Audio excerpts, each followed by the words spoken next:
Doctor APJ Abdul Kalam एक प्रख्यात भारतीय वैज्ञानिक और भारत के 11वें राष्ट्रपति थे।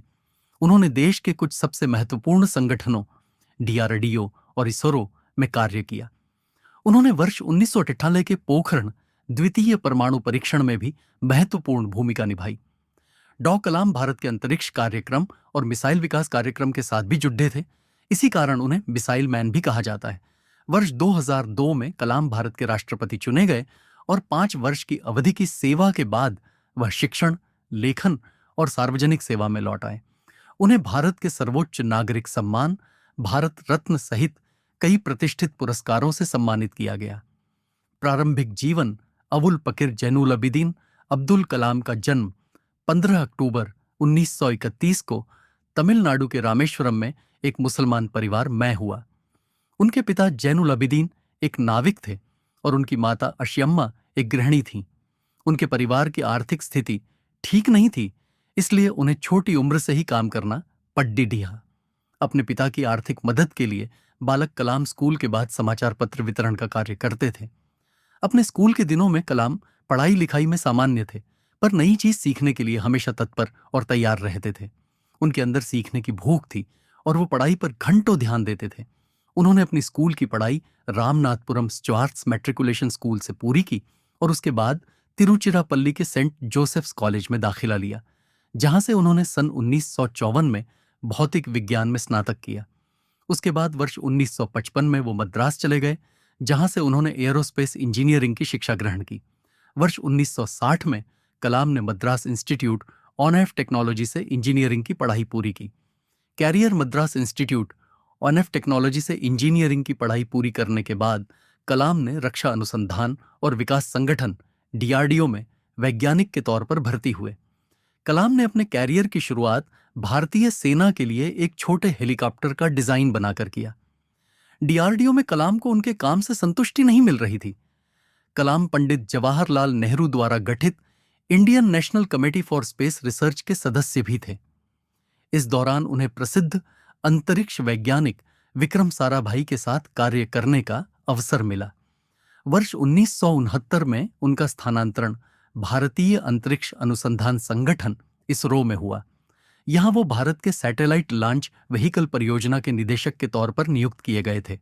इसी परियोजना की सफलता के परिणाम स्वरूप भारत का प्रथम उपग्रह रोहिणी पृथ्वी की कक्षा में वर्ष 1980 में स्थापित किया गया।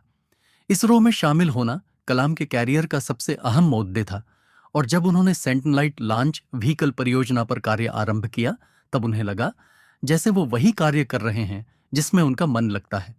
1963 से 24 के दौरान उन्होंने अमेरिका के अंतरिक्ष संगठन नासा की भी यात्रा की। परमाणु वैज्ञानिक राजा रमन्ना, जिनके देखरेख में भारत ने पहला परमाणु परीक्षण किया, ने कलाम को वर्ष 1974 में पोखरण में परमाणु परीक्षण देखने के लिए भी बुलाया था। 70 और 80 के दशक में अपने कार्यों और सफलताओं से डॉ कलाम भारत में बहुत प्रसिद्ध हो गए और देश के सबसे बड़े वैज्ञानिकों में उनका नाम गिना जाने लगा। उनकी ख्याति इतनी बाराज गई थी कि तत्कालीन प्रधानमंत्री इंदिरा गांधी ने अपने कैबिनेट के मंजूरी के बिना ही उन्हें कुछ गुप्त परियोजनाओं पर कार्य करने की अनुमति दी थी। भारत सरकार ने महत्वाकांक्षी integrated guided missile development program का प्रारंभ डॉ कलाम के देखरेख में किया। वह इस परियोजना के मुख्य कार्यकारी थे। इस परियोजना ने देश को अग्नि और पृथ्वी जैसी मिसाइलें दी हैं। जुलाई 1992 से लेकर दिसंबर 1999 तक डॉ कलाम प्रधानमंत्री के वैज्ञानिक सलाहकार और रक्षा अनुसंधान और विकास संगठन DRDO के सचिव थे। भारत ने अपना दूसरा परमाणु परीक्षण इसी दौरान किया था। उन्होंने इसमें एक महत्वपूर्ण भूमिका निभाई थी। R.D. चिदम्बरम के साथ डॉ कलाम इस परियोजना के समन्वयक थे। इस दौरान मिले मीडिया कवरेज ने उन्हें देश का सबसे बड़ा परमाणु वैज्ञानिक बना दिया। वर्ष 1998 में डॉ कलाम ने हृदय चिकित्सक सोमा राजू के साथ मिलकर एक कम कीमत का कोरोनरी स्टेंट का विकास किया।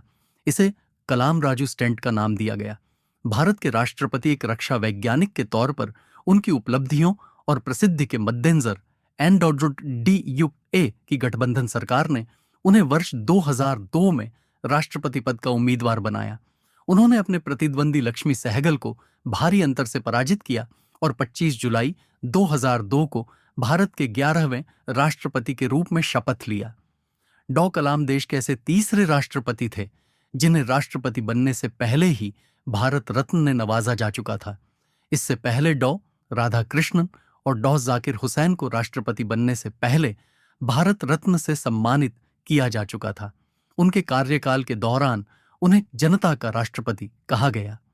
अपने कार्यकाल की समाप्ति पर उन्होंने दूसरे कार्यकाल की भी इच्छा जताई, पर राजनीतिक पार्टियों में एक राय की कमी होने के कारण उन्होंने ये विचार त्याग दिया। 12वें राष्ट्रपति प्रतिभा पाटिल के कार्यकाल के समाप्ति के समय एक बार फिर उनका नाम अगले संभावित राष्ट्रपति के रूप में चर्चा में था, परंतु आम सहमति नहीं होने के कारण उन्होंने अपनी उम्मीदवारी का विचार त्याग दिया। राष्ट्रपति पद से सेवा मुक्त होने के बाद का समय राष्ट्रपति पद से सेवा मुक्त होने के बाद डॉ कलाम शिक्षण, लेखन, मार्गदर्शन और शोध जैसे कार्यों में व्यस्त रहे और भारतीय प्रबंधन संस्थान शिल्लोंग, भारतीय प्रबंधन संस्थान अहमदाबाद, भारतीय इसके बाद की कहानी दूसरे पाठ में सुने।